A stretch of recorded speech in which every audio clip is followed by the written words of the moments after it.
สวัสดีทุกคนวันนี้มาพบกันยามเช้าอยู่ที่หน้าห้องงานนิคอนลาวเด้ออันนี้เป็นช่องของสมฤทธิ์เซโนเด้อถ้าผู้ใดผ่านมาเห็นคลิปนี้ก็กดไลค์กดแชร์กดติดตามให้เด้อเพื่อเป็นกำลังใจให้สมฤทธิ์ได้ทำคลิปดีๆออกมาฝากทุกคนเด้อดูเบิ้งทุกคนที่มาให้เบิ้งด้านนี้ก็คือธรรมชาติงามแหงฝนสิตกมื้อนี้เมื่อคืนนี้ฝนตกแหงอยู่ที่สวนมังนัดเฮาในกามันต้นในกาล่มละเนระนาดเลยเนาะใครมีประสบการณ์ในการเฮ็ดสวนมันถ้าว่ามันล่มแล้วนี่นะเขาจะเฮ็ดวิธีใดเฮ็ดให้อันมันเฮาเป็นหัวหรือว่าล่มอยู่กับเป็นหัววะเนาะ เขามาถ่ายคลิปอยู่นี่แต่ว่าเขามาว่าเรื่องมันนะทุกคนบรรยากาศก็ประมาณนี้ซึ่งโอ้ยทั้งหน้าโรงงานนี่ก้อนลาวนี่ขายเครื่องขายดีขนาดทุกคนเป็นกำลังใจให้กันดีที่สุดแล้วก็อุดหนุนกันนี่ดีก็ดีที่สุดเลยทุกคนเด้อนี่มาเบิ่งภาพธรรมชาตินี่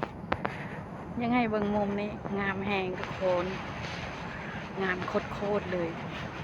แต่ถ้าฝนตกนี่บ่ฮู้ว่างามเลยเบิ่งเนาะเดี๋ยวสำลีจะพาเข้าไปเบิ่งที่ลานจอดรถที่หน้าโรงงานนิคอนเด้อโอ้ยธรรมชาตินี่โอ้ยหลายคนก็เอาเครื่องมาขายมันเป็นทักษะในการหาเงินของแต่ละคนบ่คือกันเนาะบางคนก็เอามามีติปมีหยังหลายๆอย่างที่ว่าเฮาสื่อสารถึงกันระหว่างหมู่เพื่อนและหมู่เพื่อนคนบ่เคยรู้จักกันก็มารู้จักกันอยู่นี่แหละทุกคนเป็นภาพที่มีความสุขนะสมฤทธิ์ก็มานี่ก็ต้องได้จ่ายแต่ละมื้อเพราะหยังอยู่ในนี่มีอาหารเพื่อสุขภาพหลายที่สุดเลยได้ทุกคน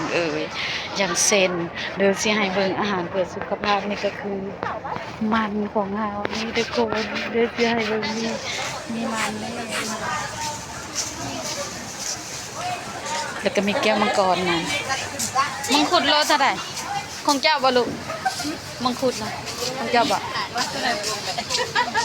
อุ้ยมีกบมาขายนำโลเท่าไหร่กบขายเป็นโลติดลองเบิ่งติดลองเบิ่งโลติดแต่ว่าเราอยากติดเบิ่งดีแท้เอ้าโลนึงพุ่นวันนี่น่ะในถุงนี่น่ะบ่ฮอดก็ได้ว่าโลคือเขาจะรู้ว่าแต่ละถุงน้ำหนักคือกันบ่นะแสดงว่าสายตาค่อยก็ก้านเอาบ่ลื่นเลี้ยงเอาแบบก้านอ๋อดีว่ะตกในการให้เอาเบิ่นให้เพราะว่ากันต้องขายลูกค้าลูกค้าดีเนาะเบิ่งแน่ทุกคนนี่เต็มเลยเข้ามาเต็มเลยนี่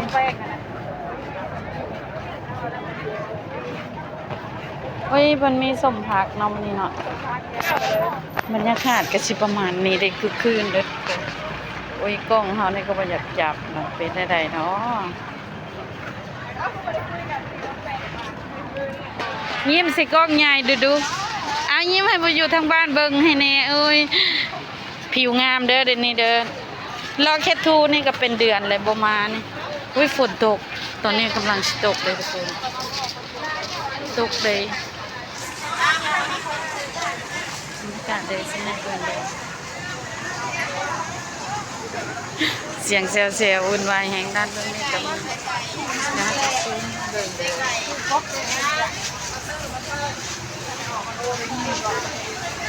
อันนี้จะเป็นโซนข้างหลัง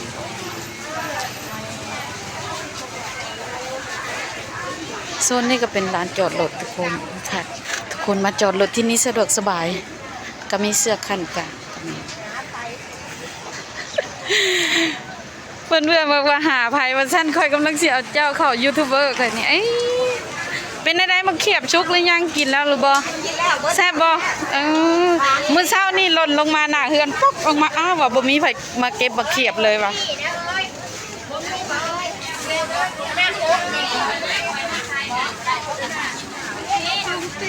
ตอนนี้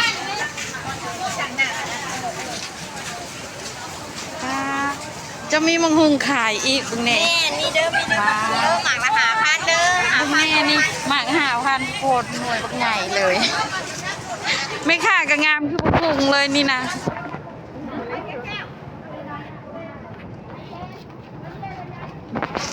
ต ติดตามเด้อยูทูบเบอร์เด้อเห็นหน้าเจ้าแว่ๆแน่นอนป้อนแล้วก็ชิบกันป้อนนี่ บ่แล้วเสียใหญ่ใจดีบ่ อัน แล้ เด้ วบ่แล้ว แม่ค้าคนงามนี่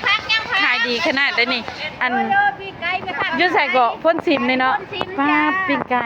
ทุกคนมาเรามาขายเพียงแต่5 นาทีเท่านั้น เอาโลดกินโลด ขายดีขนาด